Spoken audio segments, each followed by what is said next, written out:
Bonjour tout le monde. Premièrement, j'aimerais vous remercier d'être ici aujourd'hui. Quelle belle journée de ski, comme vous voyez. J'ai été en ski moi aussi. Écoute, ça a été toute une semaine, la semaine passée. Jamais que j'aurais pensé à 35 ans de pouvoir remporter une médaille au championnat du monde. 2 médailles, c'est tout à fait incroyable. Mais ce que je peux vous dire, c'est un peu un cliché, mais c'est vrai que la persévérance, la détermination, le courage, ça va vous amener très très loin. Jaco, j'aimerais ça que tu m'expliques un peu irrigué pour le club de ski Mont-Tremblant. Qu'est-ce que ça a fait? Bien, ça a fait énormément de bien avec du monde parce que Eric, moi, on l'a vu grandir depuis qu'il est tout petit. Puis c'est une inspiration énormément pour les jeunes. En tant que, je vais dire que lui, contrairement à beaucoup de monde, c'est pas un lâcheux. Lui, c'est un fighter, il continue à se relever tout le temps. C'est comme un boxeur qui est dans la 3e ronde, puis il se fait knocker, il se relève encore. Puis alors, ça a été la vie d'Éric parce qu'il a vraiment eu des embûches au niveau, on sait, avec ses genoux, son mal de dos, puis aussi des fois, ça n'a pas performé comme il voulait, mais il n'a pas lâché. Puis ça prouve une chose, c'est que quand on ne lâche pas, on continue à essayer d'approfondir, on continue à essayer de se battre. Bien, aujourd'hui, regarde, une victoire en championnat du monde, c'est quelque chose, c'est le championnat que tu veux gagner. Ouais. Puis ici, les jeunes, c'est vraiment pour les jeunes. Croyez-le, faites vos travaux, vous êtes capables. Un petit jeune comme moi qui est venu d'ici, vous autres ici, vous êtes capables. Puis il y en a pas mal, je vois skier souvent. Puis il y a vraiment des bons skieurs. Puis moi, ce que je souhaite vraiment, c'est qu'il y ait un relève. C'est qu'éventuellement, il va y avoir d'autres champions de notre région. Alors, encore, merci 1000 fois d'être là et bon ski. C'est sûr pour le club et pour la station Mont-Tremblant, c'est super irrigué qui s'est entraîné ici, qui était au club de ski ici une dizaine d'années, puis qui s'entraînait à la même place que les jeunes ici. Fait que c'est sûr que sont fiers de porter l'équipement du club de ski Mont-Tremblant, puis en plus de ça, ça crée vraiment un engouement, puis on voit quand ils s'entraînent, ils sont contents, puis quand ils voient sur la montagne, c'est sûr que ça fait une bonne journée quand tu rencontres Eric au Mont-Tremblant. Puis ça leur donne des références, puis ça leur donne le goût de se pousser encore plus, parce qu'ils voient où que ça peut mener. J'essaie plus de faire le lien entre lui et les jeunes. Je vais essayer de dire hey, les jeunes, c'est Eric Guy, parce que des fois ils ne reconnaissent pas, avec les grandos pour son équipement. Je dis hey, regardez, c'est Eric Guy, allez lui parler, allez le rencontrer. Je trouve que c'est plus intéressant pour eux. Les gens sont fiers de lui. Pas juste les jeunes, les parents, toute la communauté. C'est comme. Puis j'ai reçu des téléphones, des emails d'Hawaï même. Comme il est rendu là présentement, là, je te dirais la run de Super G qu'il a faite, tu ne peux pas avoir aucune erreur là, puis c'est impeccable. Il n'y a rien à dire là-dessus, il est smooth, il y a tout, là, veux dire, il est complet, là, vraiment. Il est au plus haut. Je pense qu'il est à son summum de sa performance. Il avait fait les 2 semaines avant. En plus, il revenait d'une chute. Oui, ça c'est la confiance, mais ça en est sorti quand même assez bien. Très fort ici. Contrairement aux plus jeunes, Saco du monde, il y a beaucoup d'expérience. C'est comme ski dans les ombrages, par exemple. Il y a du millage, il connaît probablement toutes les pistes.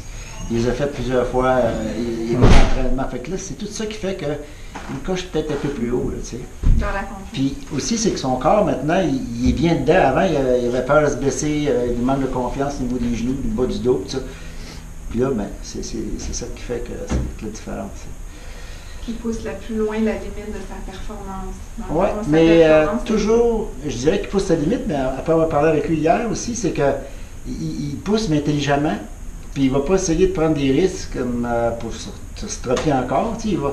Il se garde un petit peu backup, puis quand c'est le temps, il se sent bien, mais là, il laisse aller, puis c'est du ski facile. Naturel, puis il ne force pas. Puis c'est sûr qu'il y a du torque là-dedans, les G-force sont incroyables, c'est en 140 km/h, mais c'est...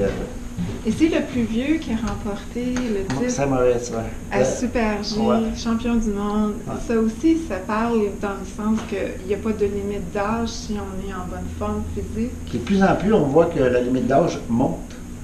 C'est dans tous les sports, d'ailleurs, fédéraires, on voit qu'ils gardent les vieux un peu plus longtemps. Ils performent, alors ils ne vont pas les mettre dehors. Hein. Mais non, non, j'ai bien confiance en lui. D'ailleurs, j'avais beaucoup confiance en lui cet automne. Après avoir parlé plusieurs fois avec, puis il était complet, je voyais que sa tête était correcte, son physique était correct. Son camp d'entraînement était bon. Oui, puis tout était, puis il était smooth, puis alors, je suis pas surpris que même son père, même chose, quand on a fait des interviews avec les journaux, lui ici, t'es pas surpris que c'était pour piquer à un moment donné, puis... C'est là. Donner des résultats. Sais-tu quoi? Puis je l'ai dit à ben du monde, vous allez voir, soyez patients, vous allez voir. Il pique tout le temps un peu plus tard. Oui. Jamais au début de saison. Si on regarde tout le temps, c'est... Ça prend du millage. Un petit peu de Oui, c'est millage, puis... Et au niveau olympique, est-ce qu'on peut penser qu'il va quand même, c'est quand même dans l'année prochaine, à Pyongyang, aux Olympiques, on est juste à 1 an de là. Est-ce que lui voit des chances? Est-ce qu'il va... Ah ben oui, il va aller aux Olympiques, c'est sûr. Je n'ai pas posé la question, mais je suis sûr qu'il va aller aux Olympiques. Surtout, ça va probablement être les derniers, tu sais. Peut-être pas, on ne sait pas. Mais non, il est sur une ligne montante, là, puis c'est surtout tout l'entourage qu'il y a avec lui. Tu sais, avec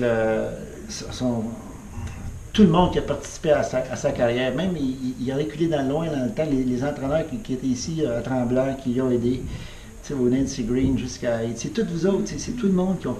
C'est pas juste moi, là. Je remercie tout le monde. J'étais très, très, très reconnaissant envers tout le monde sur sa carrière. Tu sais, moi, j'ai fait ma job, mais c'est... Un travail d'équipe.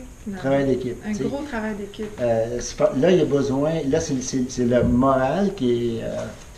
il a très bien encadré au niveau moral, puis il y a du monde qui le booste. Tu sais, comme il dit en anglais, you gotta be high to perform.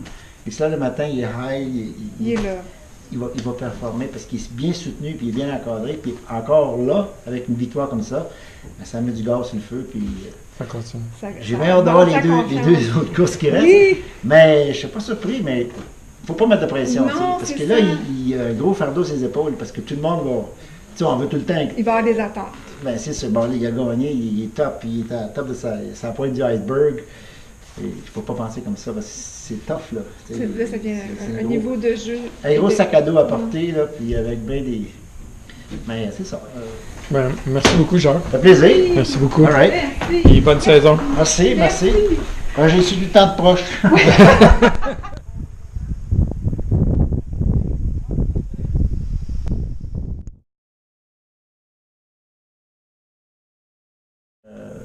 fait 2 ans que je suis retraité maintenant. Ça paraît. En 2019 au national, là, tu sais, alors...